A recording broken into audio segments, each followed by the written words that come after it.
está la vida de tu hijo, tú no quieres tomar decisiones. Yo quiero ser escritor y renuncié a todo. En este instante, soy muy feliz. En la vida solo hay dos músicas, la buena y la mala. El que yo haya sido madre fue, para mí en mi vida, Preguntas. Y el día más feliz de mi vida es esta entrevista muy personal. El día de hoy me da muchísimo gusto estar con el intelectual más reconocido del país, Héctor Aguilar Camín, uno de los intelectuales más reconocidos del país. Mejor, sí. Qué gusto estar contigo, Héctor. Encantado, Viviana, muchas gracias por la invitación. Ahora vamos a platicar un poco de ti, de tu familia, de dónde vienes. Tu mamá es cubana, ¿no? Mi mamá es cubana, hija de españoles. Mis abuelos maternos eran asturianos. Vinieron a dar por azares del destino de su padre, que se había ido por segunda vez a hacer la América. La primera había venido a La Habana y después de la crisis del 29 en Cuba, que fue terrible, tuvo que volver a salir y anduvo dando tumbos por distintas partes hasta que encontró este pueblito pequeñito de 8,000 habitantes en donde había mucha obra pública. Y él, que era maestro de obras, le dieron un contrato, construyó una casa privada y luego construía aljibes, y entonces decidió traerse a su familia a vivir a Chetumal. Y mi madre llegó a Chetumal, y mi abuela Josefa, y mi tía Luisa, y mi tío, en el año 38, en el año de la expropiación petrolera. ¿Y en Chetumal conoce a tu padre? No, lo conoce aquí, en la Ciudad de México, en un lugar en donde se reunían gentes que vivían, que eran de Chetumal, pero que estudiaban o trabajaban aquí en la ciudad. Cuando mi madre llegó a Chetumal, mi padre estaba estudiando aquí.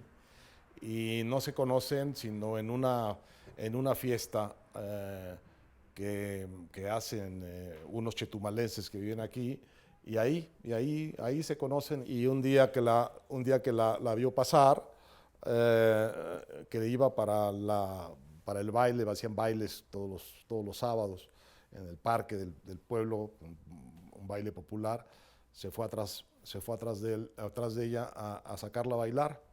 Y entonces lo vio mi abuelo paterno, que era un hombre muy mujeriego, que tenía mucho ojo para esas cosas, y le dijo, y vio que estaba bailando con mi mamá y que la hacía reír y bailar, y entonces le dijo, he perdido las dudas que tenía sobre ti.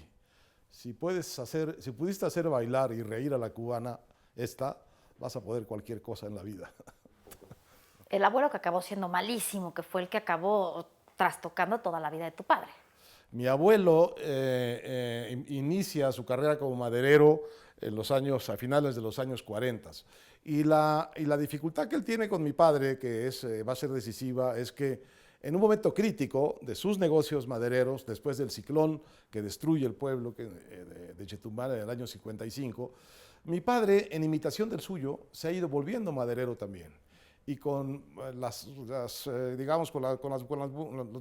buenas maneras que tenía, era un hombre muy simpático, muy cordial, muy bueno para tratar a las personas.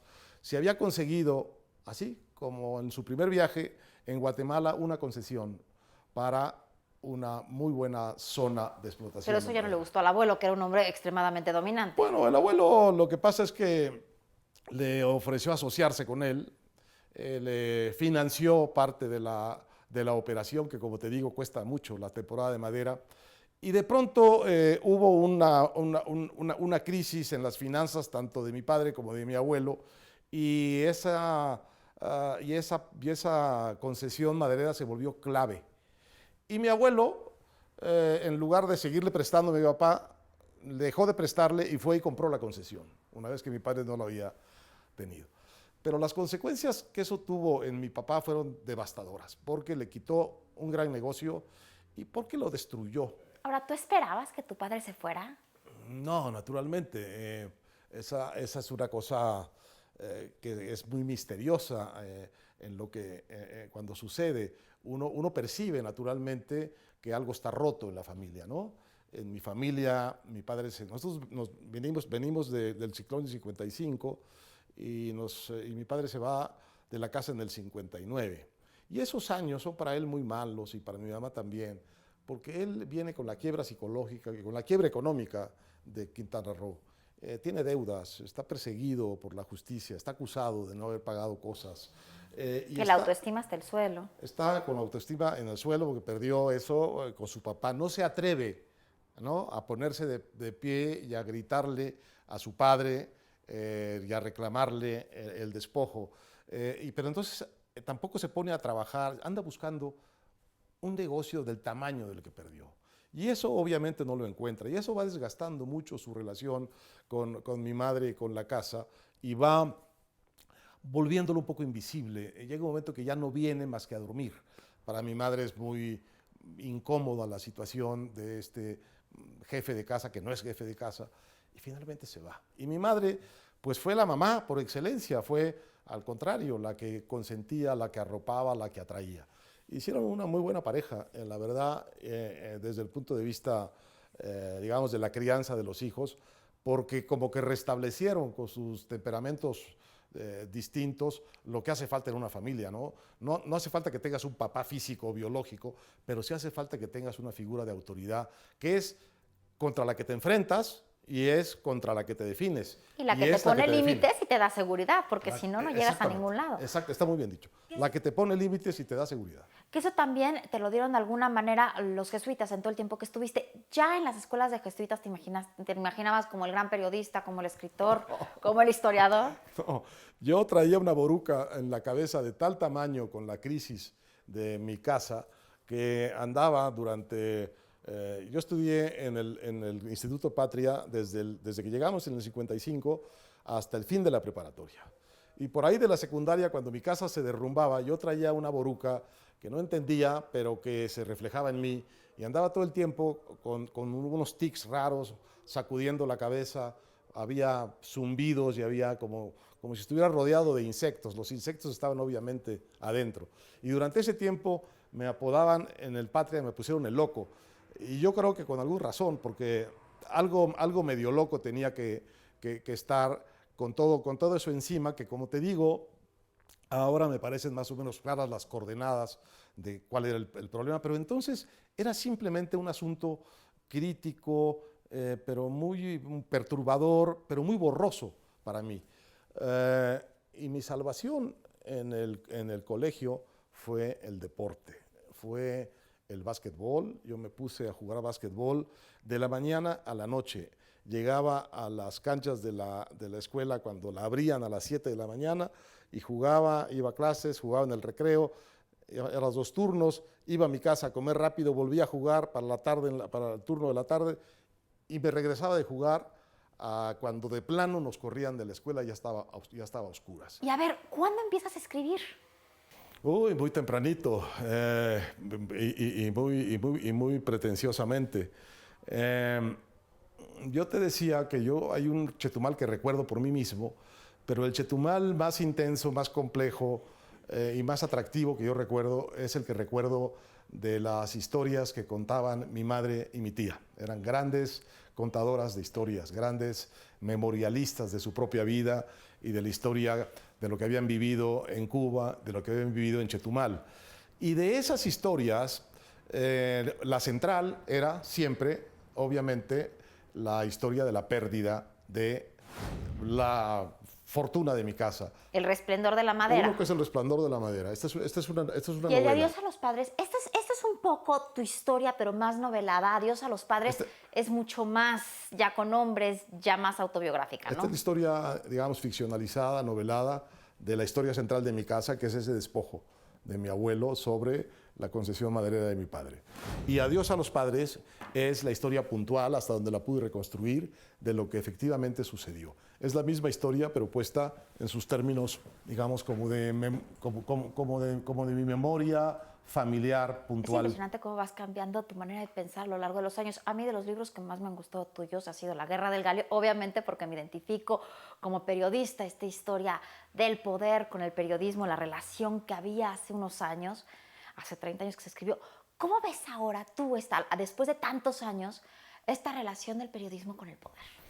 Bueno, ha cambiado mucho y ha cambiado y sigue la misma, en el sentido de que, digamos, entre el periodismo y el poder hay una competencia y hay una y hay unos vasos comunicantes que, digamos, se espejean entre sí, ¿no? Cuando oigas a un periodista decir que no le interesa el poder, duda tanto como cuando oigas a un empresario decir que no le interesa el dinero, ¿no?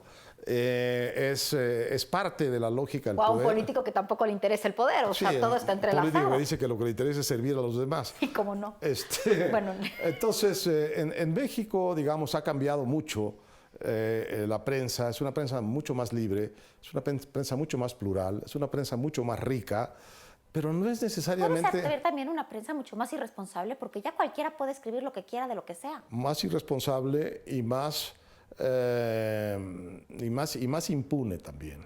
Yo digo siempre esto: la prensa mexicana, que ha hecho de no dar las fuentes una coartada, ha hecho de el privilegio del periodista de reservarse sus fuentes una coartada para no dar nunca las fuentes en donde está fincada. Es una prensa que acaba teniendo poca densidad, poca profundidad, poca credibilidad y al final poca influencia.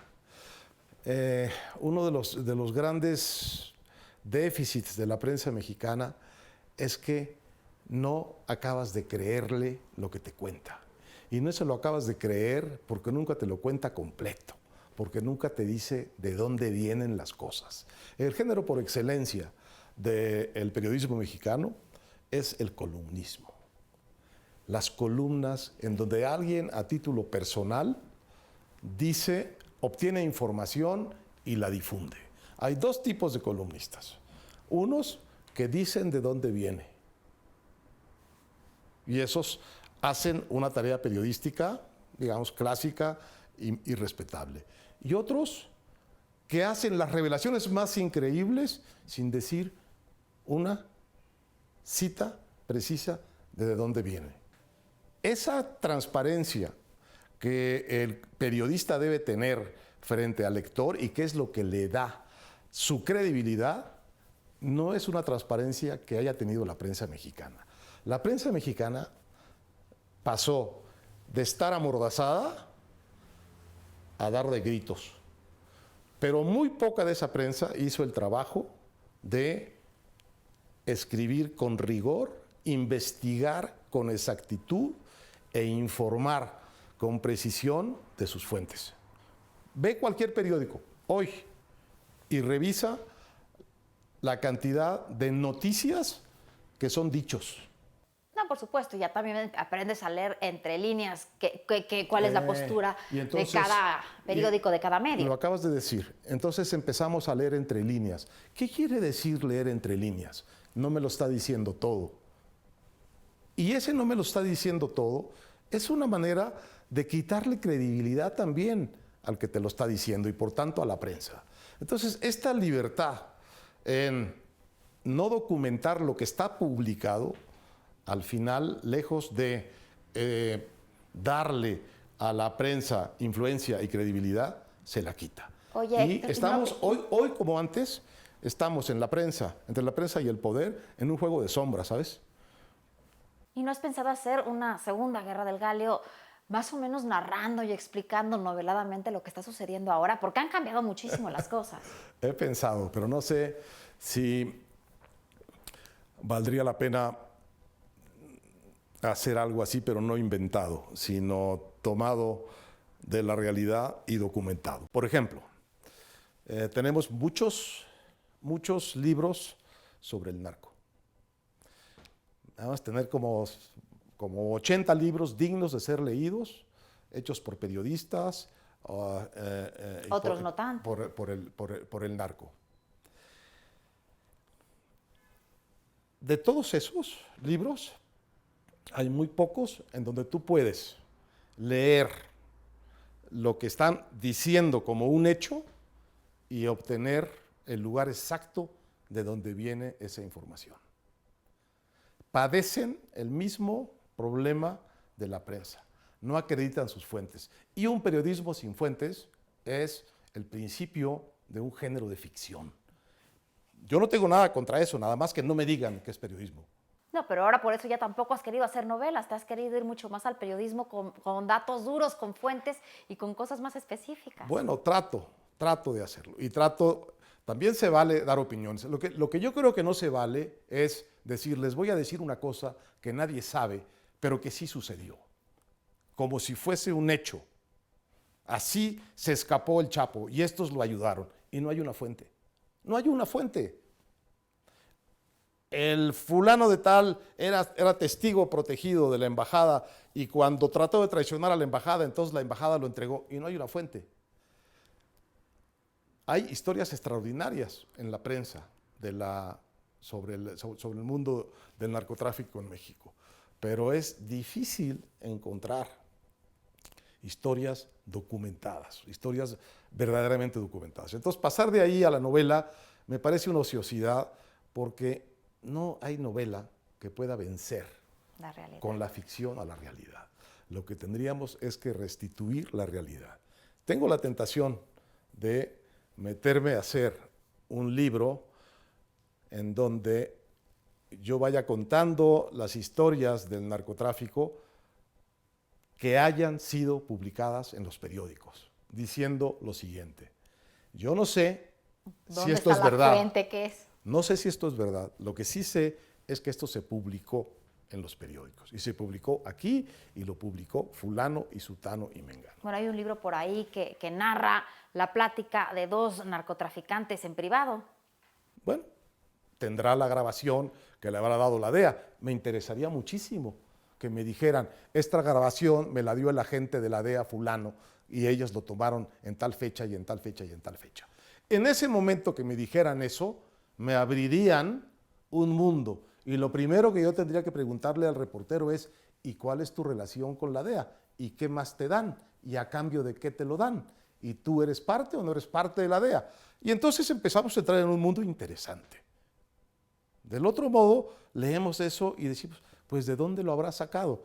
Y vuelve ese juego de sombras que le hace mucho daño, hoy como ayer, a la relación no solo de los periodistas y el poder, sino algo más importante, del público, de la sociedad, de la ciudadanía, frente a los periodistas y frente al poder. Como público no tenemos intermediarios confiables. Tenemos que, en el gigantesco espacio de la prensa mexicana, hay estados en donde hay 18 periódicos. Si tú buscas y haces una antología de lo mejor que hay en esa prensa, yo tengo una, es una prensa extraordinaria. Pero fundamentalmente es una prensa extraordinaria en la calidad de su opinión, en la inteligencia y en la calidad de su opinión. No lo es en la profundidad y el rigor de sus reportajes, de sus noticias, de la reconstrucción de lo que sucede. Nuestra prensa no nos ayuda a estar mejor informados y a ser más inteligentes. Nos enseña a sospechar, a leer entre líneas, a preguntarnos qué estará detrás. Nuevamente a tu relación de la prensa con el poder. Muchos detractores han dicho que fuiste, bueno, el intelectual de cabecera del presidente Salinas, que ahora estás distanciado, también eres el intelectual de cabecera del presidente Peña. ¿Cómo ha sido esta relación a lo largo de tantos años con los distintos presidentes? Bueno, estoy haciendo una entrevista larga de eso. Te puedes imaginar que quienes tendrían que explicar eso son los que lo dicen. Yo no sé de dónde lo saca. Yo con el presidente Peña no me he reunido una vez. Pero es verdad que escribí un libro con Jorge Castañeda, que después fue en buena medida la lista de las reformas que puso en su propio libro el ahora presidente Peña Nieto, y que por cierto son las reformas que han hecho. Es verdad. Y es verdad también que en el año 88 publiqué un libro que se llama Después del Milagro, en donde estaban esbozadas muchos de los cambios y muchas de las políticas que durante su gobierno Salinas llevó a la práctica. Tuve una relación personal muy larga y muy intensa con Salinas, pero si alguien me dice que Salinas hizo algo porque yo se lo dije, lo único que me va a dar es risa. Salinas iba varios pasos adelante en sus decisiones de mí y como todo político serio, consultaba las opiniones, pero decidía por sí mismo. Yo lo más cerca que estuve de diseñar algo interesante para que un gobierno, el gobierno de Salinas, pudiera hacer algo, es lo que escribí en Después del Milagro. Y a ver, en el tema de las reformas has hecho dos aclaraciones importantes. Una es precisamente la de los candidatos independientes y luego en esta ley electoral has hablado incluso de la segunda vuelta. Bueno, eso está pendiente en la política mexicana porque tenemos una democracia que no genera mayorías absolutas en el Congreso y por tanto genera gobiernos débiles una y otra vez. La segunda vuelta sería una manera de que al presidente por lo menos se le eligiese siempre por mayoría absoluta. Eso le podría dar una legitimidad mayor. Lo vimos ahora en Argentina. Bueno, naturalmente, claro, trae un conflicto adentro, porque un presidente con la mayoría absoluta y un Congreso fragmentado es una garantía segura de choques, pero sería una manera de fortalecer un poco el sistema presidencialista. Si no nos gusta el sistema presidencialista, pues cambiémonos a uno parlamentario, pero mientras tengamos uno presidencialista hay que tratar de que lo sea con eficacia. Tenemos un presidente desde el año 97 que tiene minoría en el Congreso. En el Congreso lo bloquean y lo bloquean y lo bloquean. No tiene capacidad de defenderse del Congreso. ¿Qué hacen los presidentes que están así, como están en Brasil, como estuvieron mucho tiempo en Perú, etcétera? Pues normalmente lo que hacen es tratar de convencer, o mejor, de comprar al Congreso.